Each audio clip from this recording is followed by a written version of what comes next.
broski, woski, P-ski, we-ski, what you wanna do, ski, Nate Daniel. What's up, everybody? It's your boy Vinyl Crusader.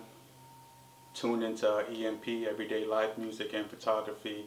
And today I want to talk to you about my journey with the hip hop group Outkast.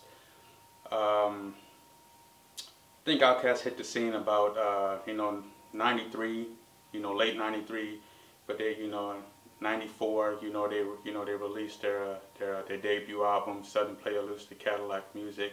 By that time in like 93, I was more of a New York hip hop guy. Wasn't really into Southern hip hop. I think down there and where I grew up in Orlando, Florida, we had like through the late 80s, very early 90s, we had like Magic Mike, and he had like the Feel the Bass type deal, and you had Luke down there in Miami doing the bass music. So it was something I wasn't really feeling. I didn't really started getting into like the UGKs and the 8-Ball and MJGs until I got later, mainly when I got out of high school. And that's probably something, that's something that I regret, to this day, that I wish I would have got into the UGK, 8-Ball and MJG when I was coming up through high school, because they had some very good albums. But I would admit that I had like the East Coast bias thing. Everybody, if you know me, you knew I was born in Brooklyn. Spent a little time there, but left when I was fairly young. And moved down to Orlando, Florida, and where I grew up at. So when the hip hop scene really started to take flight, it started making some noise. Like I said, late 80s, mid 80s, late 80s, and then you have the 90s hip hop, So I gravitated to that more. I kind of felt cheated that that my parents decided to move to Florida, and I felt like I was robbed out of that. Growing up in New York, continuing to grow up in Brooklyn, and be a part of that whole hip hop scene that was going on. So that's what I gravitated to more. Just and the music was dope. The beats, the rhymes. I also gravitated to the style. The slang. Even in some of the music that me and my friends would listen to when we were in high school. 9th grade. 8th grade, 9th grade. 10th grade. Some of the slang we weren't familiar with. I could recall a particular time, me going back, up to New York to visit my dad. Stopped off at some family, and I was asking them, hey, what does this mean? What does cipher mean? What does this mean? And them breaking it down to me, because though the music was good, though the lyrics was good, the style I was in love with, I couldn't, on a personal level, I couldn't relate to it, because no matter how much I wanted to be, I wasn't from New York anymore. I was a Floridian, who just happened to be in love with with hip hop culture. So I heard about Outkast in early '93, making some noise, and then they dropped, officially came out in '94. So I'm going to take you here on my, my Outkast journey, and just try to, briefly talk about what each album, meant to me, personally, as they, as they came out. Day and day, any day, every damn day, I'll be thinking about the good old days when I was a whippersnapper. You should try to get a kiss, but now it beat them draws I'm after. I'm just a Southern Playlist. So I'm going to talk about, their first release, Southern Playlist, Cadillac Music, out of this world. When I first heard these guys, they dropped Players Ball, and I seen Dre, you know, Dre with the Atlanta Braves jersey on, and Andre with the, and Big Boy with the Atlanta Brave cap on. And we was just like, you know, me and my friends were like, man, you know, who are these guys, you know, out of Atlanta with, you know, with this banging track. So, you know, end up, you know, we buy the album, we take it back, you know, young dude, you know, I'm in, you know, 10th grade, and just, you know, just banging it, man, just loving every second of this album. Now, this album is something that you can't do with a lot of albums today. You can put this album on, and you can just let it play, man. And from track 1 all the way to the end, this album was just so dope. And the good thing about Outkast is when they came out is that I could relate to these guys, you know. And I wasn't dressing like you know, Outkast or any type of Southern guys, you know. I was pretty much still, you know, dressing like, you know, a New York guy. You know, I had the Timbs, the jeans, the shorts, you know, with the Timbs, you know, type deal with the backpack on.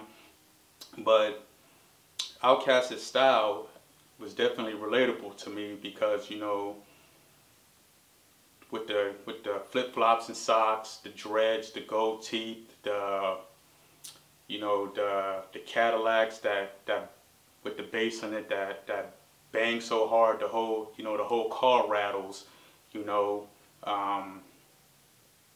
I could relate to that because you know, those were my neighbors. Those were people that, you know, that I went to school with. The slang that they were, you know, some of the stuff was Atlanta slang that I really didn't know that we didn't use, you know, in Florida. But overall, I could relate to these guys, you know, and the fact that these guys the album was on some pimp shit, you know, which was fine, you know. But other than that, you know, it was just like these guys from, you know, Tri-City High School that could rhyme. They had a crew that could rhyme, and then they end up linking up with some dope producers, you know, Organized Noise, you know, forming this clique, you know, the Dungeon Family. And this album, man, is just like a slap in the back of the head, man, from, you know, Ain't No Thing to Players Ball to Southern Playalistic, Cadillac Music, Hootie Hoo.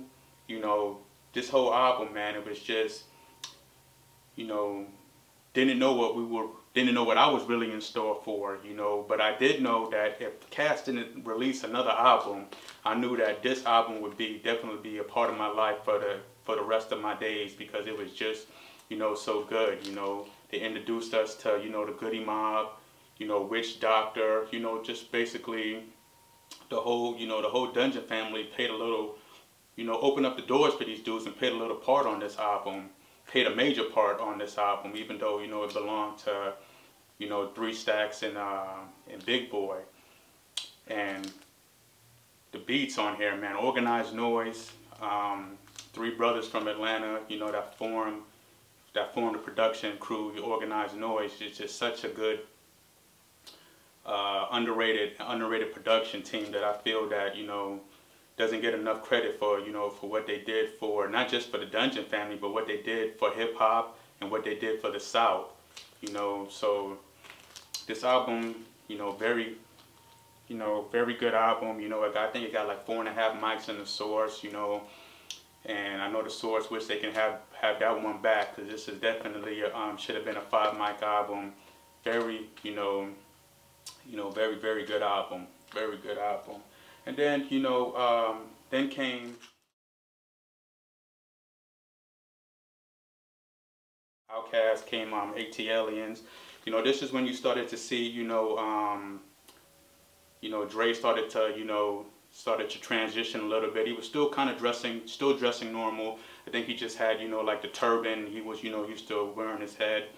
But, you know, at this point he had stopped drinking, he had stopped smoking. So, you know, his rhymes started to go away from, you know, the pimp stuff that he was talking about, pimping women and smoking weed and drinking and just chilling out, you know, with his homies on the corner type rhymes that he was doing on the first release.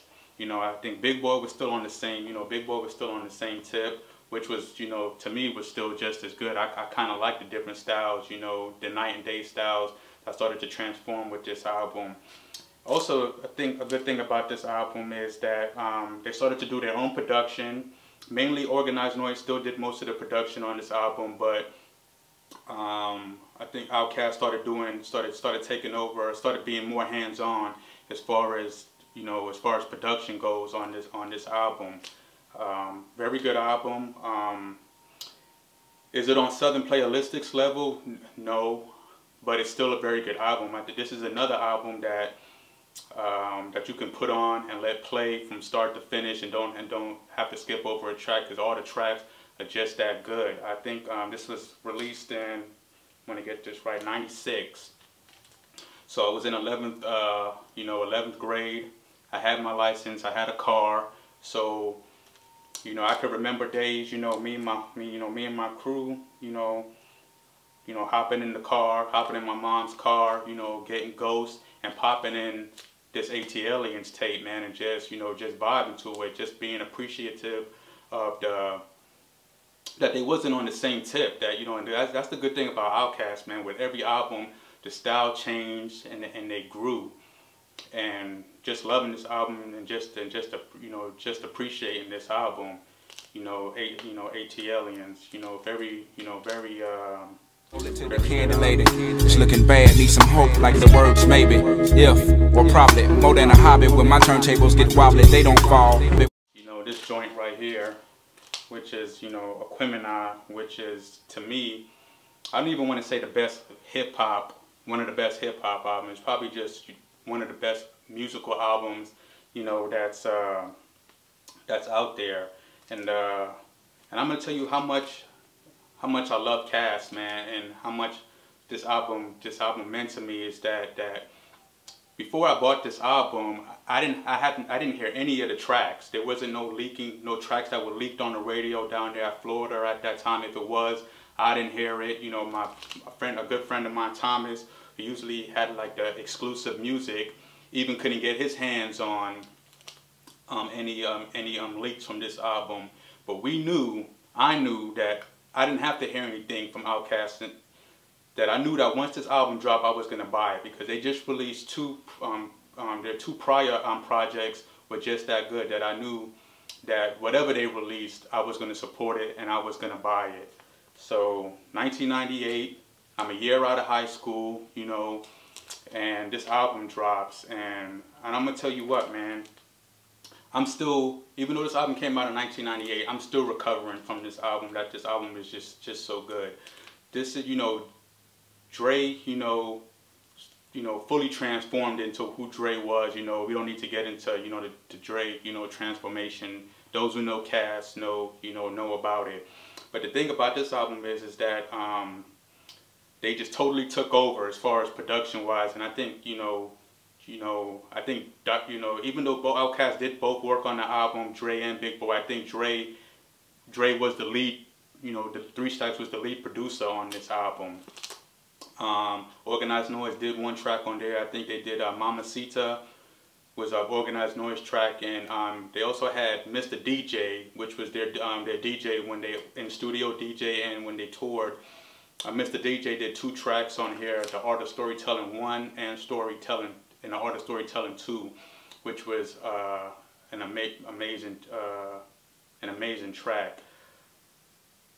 Before I get into the production and the musicianship of this album and the transformation of this album, I think, to me, the highlight of this album to me was the growth of Big Boy lyrically. I can say, for me personally, on the first two albums, Dre was always the better MC in my opinion, but I felt on those first two releases, Southern Player and ATLiens, that Big Boy was really playing. He played baby brother to Dre. Not to be disrespectful, but I felt like he was playing catch up when it came to lyrically compared to Dre. He just wasn't on Dre's level. On this album, Dre is still, Three Stacks is still the standout, the top MC, but Big Boy really came into his own on this album, and I felt on it was a few tracks on here that he outshined Dre on, and that's Skew It on the Barbie, It's one that I think he outshined Dre on. The Art of Storytelling Part 2 is another track that I think that I felt that he outshined.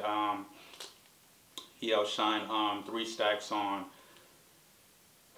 The album, man, the musicianship on this album, the impact, it was just so crazy. It wasn't your typical Southern album that, stuff that was coming out of the South at that time. It was just the sound was just starting to transform into, you had to, some of the beats was just so off that you just couldn't pick up the head nod right when the beat came on. You had to get in there and listen to it and dissect it, man. And this album, man, is just so well put together with these two. I can tell you that I banged this album. Me and my friends, we banged this album until, we couldn't bang it no more, man. It was just that good, and still that good.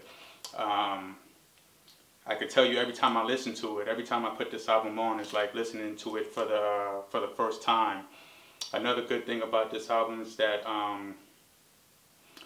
Big Boy got a solo on there. It's an old solo that was supposed to be released on the first track, Southern Playalistic, but it didn't make the album cut, so they put it on this album, and I thought it was outstanding. I think it's West Savannah. So yeah, I think at this time, Outkast, they were rolling, man. I won't say they were at their peak. A lot of groups, they climb to hit their peak, and then everything after that peak album they release, it's sort of like a drop off, and every group hits it. But to me, I felt that Outkast, they hit the peak, and then they just stayed level with it. Now, was any of their releases after this album on Aquemini's level? No, but I mean, it was still, the other releases were still solid projects, very good projects.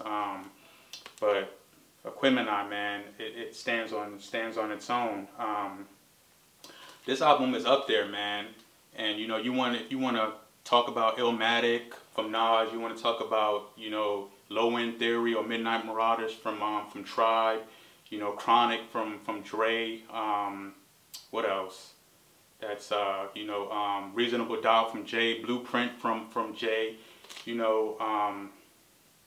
Any album that's out, I think this album is, in some ways better than those albums. I put it this way: any album that you feel is your #1 album, and it's not this album, I can match this album up against any album that you think is the best and give you 1,000 reasons why this album stands over whatever album you think is the best album in hip hop.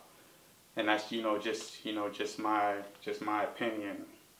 So yeah, man, this Aquemini album is very very near and dear to my heart. And then Outkast is moving, man. They rolling. Hello, now this weekend in. I just wanna make love to the whole globe and all my good friends. Now don't let me get my move like smoke patterns. And then I think it was they took another 2-year break, I believe, and then they came out with Stinkonia, which is a very very good album. Bombs Over Baghdad, very crazy album. Again, Cass was doing all the production on here. Organized Noise did do a couple tracks on here. I think they did do So Fresh and So Clean, and they did Gangsta Shit. Go back and listen to that cut Gangsta Shit, man, and listen to Dre's verse. Best verse on the whole entire album, man. Dre was on on another level, hitting when he did this verse. This album here was not your typical Southern album. It's 2000, so Southern hip hop is on the scene, and we know what it is. But this album it's not your typical Southern album. It's an album that the beats are different, man, and you had to have an open mind. You had to have an open mind to enjoy this album. They had some typical Southern cuts on there, I guess, to appease the Southern-based Southern fan base. But a lot of people didn't like this album. I thought this album was very good, very well put together. Like I said, you had to have an open mind when it came to this album, because a lot of the beats was just so so different, man. So different and just different, man. But still very good. I mean, if you love Cast, you can open your mind and appreciate, you know, what the work that they put together, you know, on this album, you know. And I loved it. I'm still loving it, and I still not your typical Southern album. I think with this album, man, you really had to have an open mind when it came to this album, because this album was just something, not your typical Southern album, man. And it's the album's kind of like, you know, spooky, man. Spooky beats done by, you know, by Big Boy and Dre. I still think Dre was the, you know, lead producer on, you know, on this album, but definitely a good album, man. Definitely a good Outkast album. You know, definitely one of my favorites. You